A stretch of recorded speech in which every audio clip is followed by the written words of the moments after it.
जुल्म अदवान की टकसाल में ढाले कानून, तश्नगी नफ्स के जज्बों की बुझाने के लिए नोए इंसान के बनाए हुए काले कानून।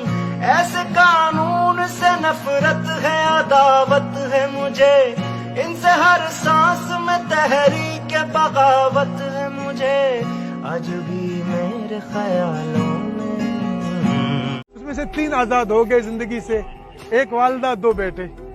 अब हमारा दूसरा इंसाफ के लिए 5 बच्चे उसके कैद में है। सर जी, अल्लाह के वास्ते तमाम उम्मत मुस्लिमा से है, उम्मत मुस्लिमा से हाथ जोड़ के दरख्वास्त है, तमाम उम्मत मुस्लिमा से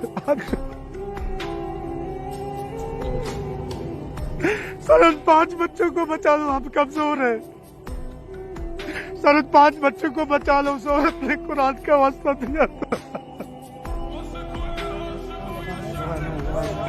सर 5 बच्चों को बचा लो, आप कमजोर है। वज़ीर आज़म साहब, चीफ जस्टिस ऑफ पाकिस्तान, इस 5 बच्चों को बचा लो, क़यामत के दिन ये बच्चे या औरतें हम सबके गिरफ्तार को पकड़ लेंगे।